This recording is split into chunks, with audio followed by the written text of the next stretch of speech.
Shalom saudaraku, berjumpa lagi bersama dengan saya, Gembala Jemaat Gereja Isa Al-Masih Lawang, Light Generation, Hu-Ha. Dalam program Sapa Jemaat di Rumah.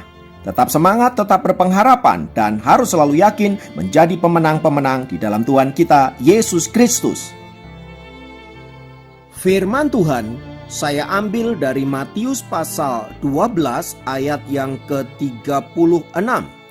Saya ulangi, Matius pasal 12 ayat yang ke-36 berkata, "Tetapi aku berkata kepadamu, setiap kata sia-sia yang diucapkan orang harus dipertanggungjawabkannya pada hari penghakiman." Haleluya. Saudaraku, hari ini kita akan berbicara tentang awasilah mulut kita. Saudara, pernahkah Anda berpikir berapa banyak kata-kata yang keluar dari mulut kita setiap hari? Untuk wanita, kurang lebih sekitar 16.215 kata. Sementara untuk laki-laki, kurang lebih sekitar 15.669 kata setiap hari. Itu artinya kita mengeluarkan begitu banyak kata-kata dalam satu hari. Entahlah itu perkataan yang baik, perkataan yang membangun, yang menguatkan, atau sebaliknya, yang menghancurkan, perkataan kotor, perkataan najis, dan lain sebagainya. Intinya, setiap hari kita mengeluarkan begitu banyak kata-kata. Namun yang harus selalu diwaspadai saudara-saudara, bahwa dalam berkata-kata itu kita seringkali jatuh ke dalam dosa. Tepat seperti apa yang dikatakan oleh Amsal 10 ayat yang ke-19, dikatakan di dalam banyak bicara pasti ada pelanggaran, tetapi siapa yang menahan bibirnya berakal budi. Nah saudara, sebagai makhluk sosial, manusia tidak mungkin hidup seorang diri. Ia dikaruniai mulut, salah satunya agar kita berbicara serta mengungkapkan isi hati atau perasaan kita. Ia juga membutuhkan orang lain yang bisa mendengarkan dan menanggapi perkataannya. Itu artinya bahwa mulut kita begitu sangat bermanfaat, karena dengan mulut kita bisa memuji Tuhan dan memberitakan berita keselamatan kepada dunia. Bukan hanya itu, dengan mulut kita juga kita bisa memotivasi, menguatkan, meneguhkan, memberikan penghiburan kepada orang-orang di sekitar kita. Artinya, begitu luar biasanya manfaat dari mulut kita. Namun demikian, bila kita tidak hati-hati menggunakan mulut, bisa mendatangkan celaka bagi diri kita sendiri dan bahkan orang lain.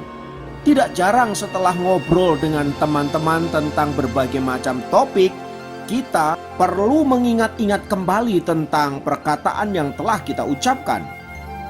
Dan kalau kita mau jujur saudara-saudara, kita seringkali menemukan banyak sekali perkataan sia-sia yang keluar dari mulut kita saat kita berbicara dengan teman-teman kita.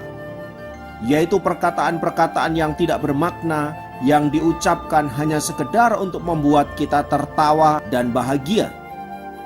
Bahkan tak jarang perkataan yang keluar dari mulut kita itu dipenuhi dengan sumpah serapah, kutuk, makian, dan lain sebagainya. Itulah sebabnya saudara-saudara, mengapa firman Tuhan yang baru saja kita baca tadi berbicara tentang setiap perkataan sia-sia yang keluar dari mulut kita harus dipertanggungjawabkan kepada Tuhan. Nah saudara-saudara, jika kita menyimak dengan teliti ayat tersebut, Tuhan Yesus sepertinya ingin mengatakan kepada kita agar kita senantiasa menjaga lidah kita begitu rupa, menguasainya begitu rupa, agar ketika kata-kata keluar dari mulut kita bukanlah kata-kata yang tidak baik, kata-kata yang bisa merusak dan menghancurkan. Sebab untuk itu kita harus bertanggung jawab kepada Tuhan. Nah, suatu kenyataan yang harus kita sadari bahwa ternyata ketika kita terlalu banyak bicara, kita akan menemukan banyak kesalahan di sana sini. Benar sekali apa yang dikatakan Amsal tersebut di atas saudara-saudara, bahwa orang yang bisa menahan bibirnya adalah orang yang berakal budi.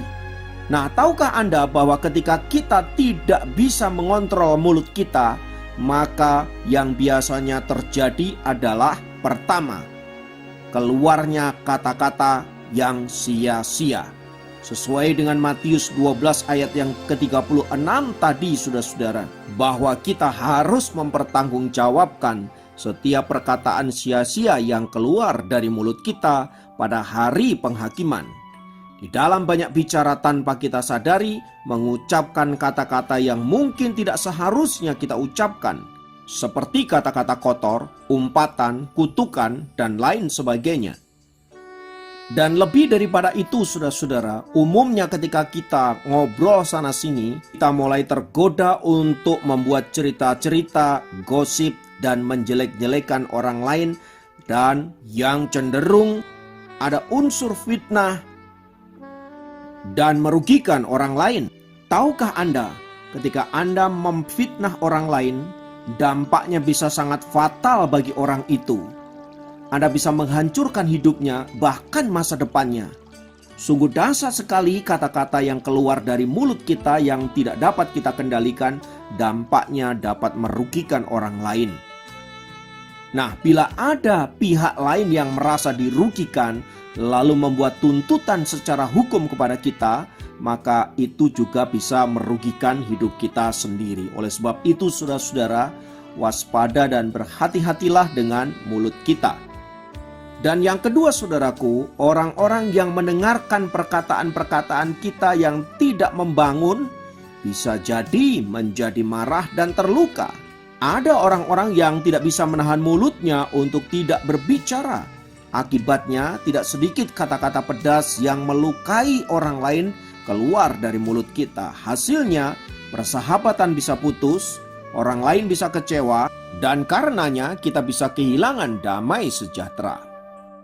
Oleh sebab itu, saudaraku yang dikasihi Tuhan, kita perlu merenung dalam-dalam dua bagian firman Tuhan yang baru saja kita baca tadi. Baik di dalam Matius pasal 12 ayat yang ke-36 yang berkata, setiap kata sia-sia yang diucapkan orang harus dipertanggungjawabkannya pada hari penghakiman.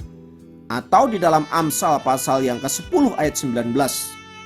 Oleh sebab itu, saudaraku, kita perlu terus-menerus melatih diri kita untuk senantiasa menahan diri dengan mulut kita dan dengan bijaksana menyampaikan kata-kata yang sifatnya membangun, menguatkan, dan meneguhkan.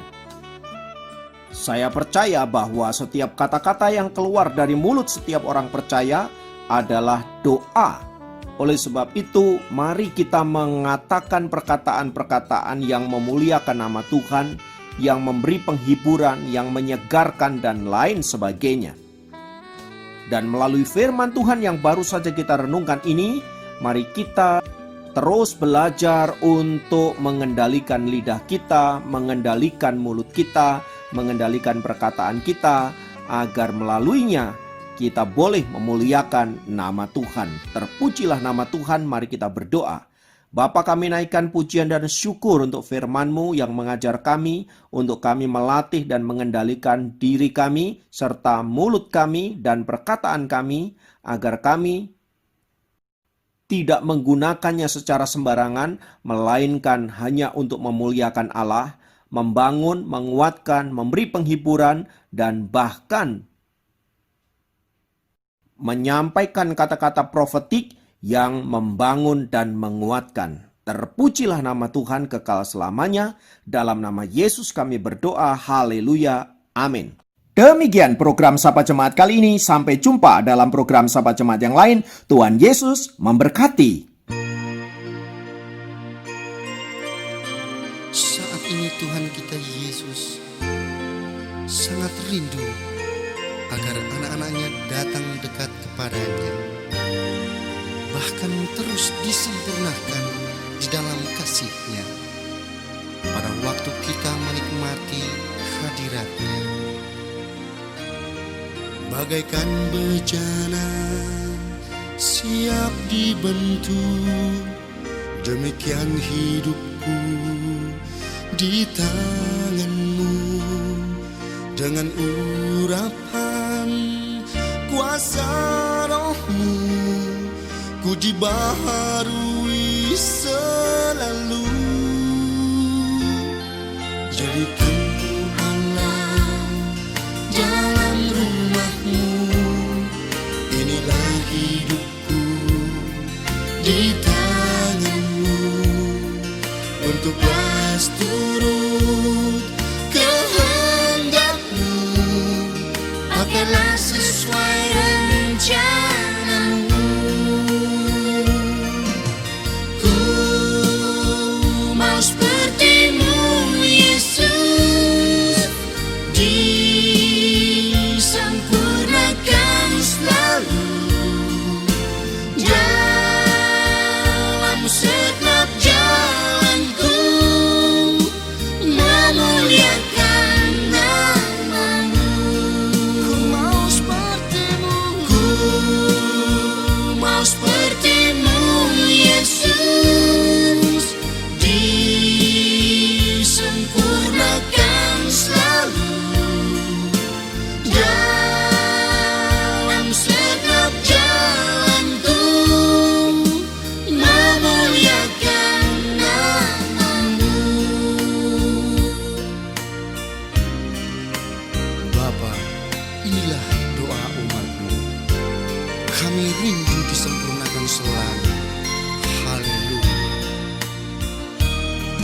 Bagaikan bejana siap dibentuk, demikian hidupku di tanganmu. Dengan urapan kuasa rohmu, ku dibaharui selalu. Jadikan ku Allah dalam rumahmu, inilah hidupku di tanganmu. Bentuklah turut kehendakmu, pakailah sesuai